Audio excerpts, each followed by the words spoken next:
Jujutsu Kaisen one piece के liquors arrest हो गए हैं। ये न्यूज शायद आप लोगों ने अभी तक सुनी ली होगी क्योंकि ये न्यूज आग से भी ज्यादा तेजी से फैली है और क्योंकि मुझ जैसे कुछ क्रिएटर्स जो कि जुजुत्सु काइसेन के लीक्स को यहाँ पे सबसे पहले कवर अप करते हैं, कई सारे लोग उसको देखते हैं, उनके लिए काफी शॉकिंग पॉइंट है कि आखिर ऐसा क्यों हुआ, कब हुआ, कहाँ हो गया। यूट्यूब पे इसके बारे में काफी सारी वीडियोस बनी है पर डीप एक्सप्लेनेशन कुछ ही लोगों ने दिया है। तो चलो डीप जानते हैं कि आखिर ये चीज कैसे हुई, क्यों हुई और क्या इसका कोई सॉल्यूशन है। सबसे पहले ये अरेस्ट आखिर हुआ ही क्यों? क्योंकि ये जो लीक्स यहाँ पे मांगा के हमको देखने मिलते हैं ये ऑफिशियल चैप्टर के रिलीज के कुछ दिन पहले ही मिल जाते हैं, जो कि एक इलीगल चीज है क्योंकि ये कोई भी ऑफिशियली नहीं दे रहा है। ये आपको किसी तरीके से भाई इलीगली यहाँ पे मांगा को खरीदा जाता है, फिर उसकी फोटो को वायरल कर दिया जाता है, जिसकी वजह से होता ये है कि जो शोनेन जंप जिस पब्लिशर पे ये सब आती है मांगा, उस पर लोग यहाँ पे जाते नहीं है और उसकी ऑफिशियल मांगा को नहीं पढ़ते। मतलब कि जैसे कि सपोज अगर जुजुत्सु काइसेन के 249 के लीक्स आते हैं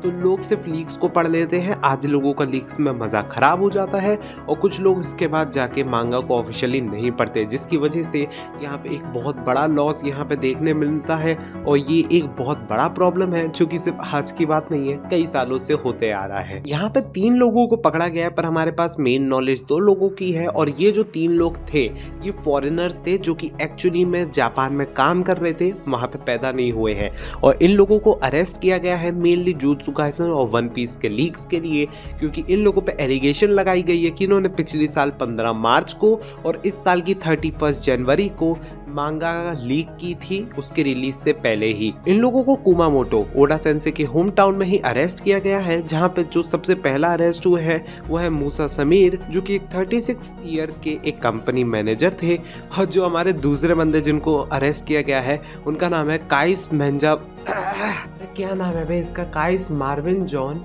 फ्रेंकोइस बेंजामिन थॉमा। भाई इतना लंबा नाम है जिसका किसी को इंटरेस्ट नहीं है और इनकी एज भी 34 है। तो इन दोनों पे एलिगेशन लगाए गए हैं कि इन लोगों ने यहाँ पे जुजुत्सु काइसेन वन पीस की मांगा को लीक किया था पिछले साल 15 मार्च को और इस साल की 31 जनवरी को, जहाँ पे जब इनको पकड़ा गया तो एक बहुत शॉकिंग चीज भी देखने मिली कि यहाँ पे इनकी वॉल्स पे पूरा मतलब कि भाई मांगा चैप्टर्स और मांगा लीक करने का पूरा सामान यहाँ पे रखा हुआ था, जो कि देख के यहाँ पे कुमामोटो की पुलिस लगभग पूरा यकीन था कि यही लोग पूरा लीक कर रहे थे। साथ ही साथ आगे जाके ये भी पता चलता है कि ये लोग ओपी स्कैन्स के ओनर्स भी थे। इन लोगों को अरेस्ट किया गया तो इन लोगों ने यहाँ पे पहला एलिगेशन जो कि था 15 मार्च वाला उसको एक्सेप्ट कर लिया पर 31 जनवरी वाले को डिनाई कर दिया। इन्होंने ये साफ साफ बोल दिया कि भैया हाँ पिछले साल हम लोगों ने लीक की थी पर इस साल हमारा कोई हाथ नहीं था। अब इनके अरेस्ट की न्यूज आते ही यहाँ पे शोनेन जंप ने सीधा सीधा बोल दिया कि इन लोगों को कड़ी से कड़ी सजा मिले, जिससे जितने भी दूसरे लीकर्स हैं वो लोग यहाँ पे लीक्स ना करके ऑफिशियल मांगा को प्रमोट करें और बाकी सब लोगों के लिए एक बेंचमार्क सेट हो जाए कि अगर वो इस इलीगल हरकत को कंटिन्यू रखेंगे तो उनके साथ क्या क्या हो सकता है। अब ये तो भाई सिर्फ जापान की लीक्स की बात थी, लेकिन जो मेन लीक्स हो रहे थे वो हो रहे थे ट्विटर, बोले तो एक्स पे, जहाँ पे कुछ पॉपुलर लीकर्स जैसे कि म्या या फिर माया, तो मैं नहीं बोलूँगा, म्या भाई हमारे जो कि खुद इंडियन थे और ये जुजुत्सु काइसेन के सबसे बड़े लीकर थे जो कि ट्विटर पे सबसे जल्दी लीक्स देते थे, और दूसरे थे प्यू पीस जो कि वन पीस के लीक्स देते थे। अब यहाँ पे जो प्यू पीस थे वो अपना खुद का ही मजाक बनाते हुए दिखा रहे थे कि उनको शायद कोई पकड़ ले, लेकिन जो हमारे म्या भाई थे उन्होंने अपने अकाउंट को पूरा रीब्रांड कर दिया और अपना नाम भी चेंज करके गोजोवर लिख दिया, गोजो ओवर। इस सीन के बाद लोगों को लगा था कि शायद हमको लीक्स नहीं मिलने वाले और अब लीक्स पे काफी लंबे टाइम का ब्रेक या फिर अब तो सब बंद ही हो जाएगा, क्योंकि ये न्यूज आने के बाद कई सारे बड़ी बड़ी वेबसाइट्स और कई सारे डिस्कॉर्ड जो थे उन लोगों ने अपने मांगा लीक्स बंद कर दिए। कई सारी वेबसाइट रातों रात बंद हो गई, ओपी स्कैन भी बंद हो चुकी है। लोगों ने ये अज्यूम कर लिया था अब शायद हमको लीक्स देखने नहीं मिलेंगे, पर घंटा यहाँ पे व्यूक भाई जो थे उन्होंने भी ये टॉपिक को कवर किया था। उन्होंने एक बहुत सही बात बोली थी,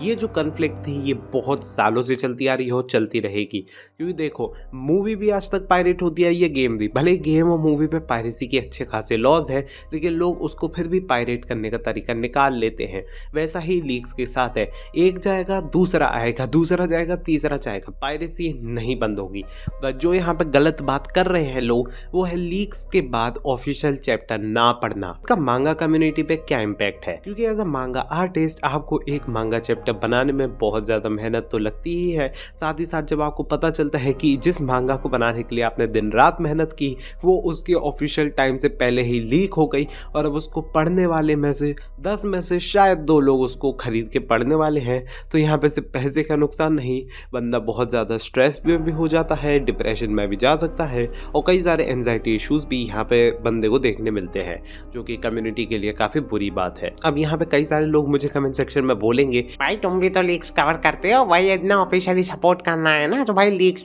कवर करना बंद कर दो, व्यूज के लिए लीक्स कवर करता है। क्रिएटर भाई हम लोगों को ऑडियंस की बहुत ज़्यादा इंपॉर्टेंस होती है भाई, जो ऑडियंस को चाहिए वो ही हमको बनाना पड़ता है and that is the truth. और मैं ऑफिशियली भी मांगास को पढ़ता हूँ, मैंने शोनिन जंप की सब्सक्रिप्शन ले रखी है जो कि 250 रुपीज़ की आती है, कोई ज़्यादा महंगी नहीं है, तुम्हारी फ्री फायर की स्किन्स उससे ज़्यादा महंगी आती है। तो यही मैं कहूँगा कि ऑफिशियली मांगा को सपोर्ट करना शुरू करो, लीक्स कभी बंद नहीं होने वाले, ना ही मेरी वीडियोस। जब तक दूसरी वीडियो आती है तब तक तुम जुत्सु काइसेन का कई सारा कंटेंट मेरी इस प्लेलिस्ट से देख सकते हो, और अगर कुछ नया एनिमे देखना है तो ये वाला वीडियो देख लेना।